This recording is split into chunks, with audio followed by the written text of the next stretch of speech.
DMK ఒక కీలక ప్రకటన చేసింది. ఇప్పుడు గవర్నర్ ఎందుకని ముందుగా శాసనసభలో నువ్వు ప్రూవ్ చేసుకో అని చెప్పలా? అది రాజ్యాంగ విరుద్ధమైనటువంటి చర్య. ఎందుకు అంటే బేరసారాలకి ఓపెన్గా అవకాశం ఇచ్చినట్టు. పూర్తి స్థాయి బలం లేకపోతే బేరసారాలు. ఇదివరకు యడ్యూరప్ప కేసులో సుప్రీంకోర్టు వ్యాఖ్యానించింది అదే. ఎక్కువ రోజులు గడిపిస్తే గనక బేరసారాలు ఆడినట్టు శాసనసభలో ప్రూవ్ చేసుకోమని చెప్పి. బయట నువ్వు ముందుగా ఏం మాట్లాడుకుంటావు మాట్లాడుకో. ఇప్పటికే ఆ వీసీకే వాళ్ళు పొద్దున్న చెప్తానని మళ్ళీ సాయంత్రం చెప్తానని ఆట, ఐయుఎంఎల్ మద్దతని మళ్ళీ వెనక్కి తీసుకోవడం, ఇట్లాంటి విచిత్రమైనటువంటి పరిణామాలు జరిగినాయి.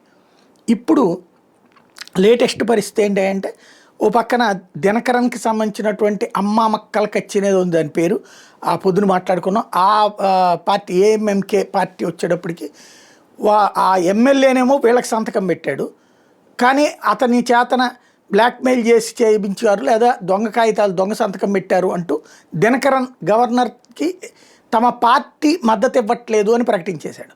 అక్కడ పార్టీ పరంగా అతను ఎమ్మెల్యే, అసెంబ్లీలోకి వెళ్ళాక స్పీకర్ అతన్ని పార్టీతో ఎమ్మెల్యే కిందన వేరే పార్టీకి మద్దతు ఇచ్చిన ఒప్పుకోవచ్చు, కానీ గవర్నర్ దగ్గర అట్ట కుదరదు. అది ఒక ఆస్పెక్ట్.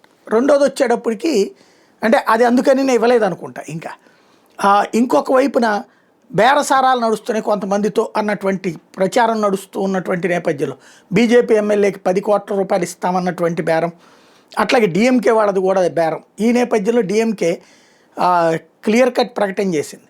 మీకు ప్రజలు ఇచ్చినటువంటి మ్యాండేట్ ప్రకారం మీకు సింగిల్ లార్జెస్ట్ పార్టీగా కాబట్టి ప్రభుత్వం ఏర్పాటుకు అనుమతి కోరండి, కానీ బేరసారాలు చెయ్యొద్దు, ప్రజాస్వామ్యాన్ని కూనీ చెయ్యొద్దు అన్నటువంటి ప్రకటన చేయడం ద్వారా అసంతృప్తిని వ్యక్తం చేసింది.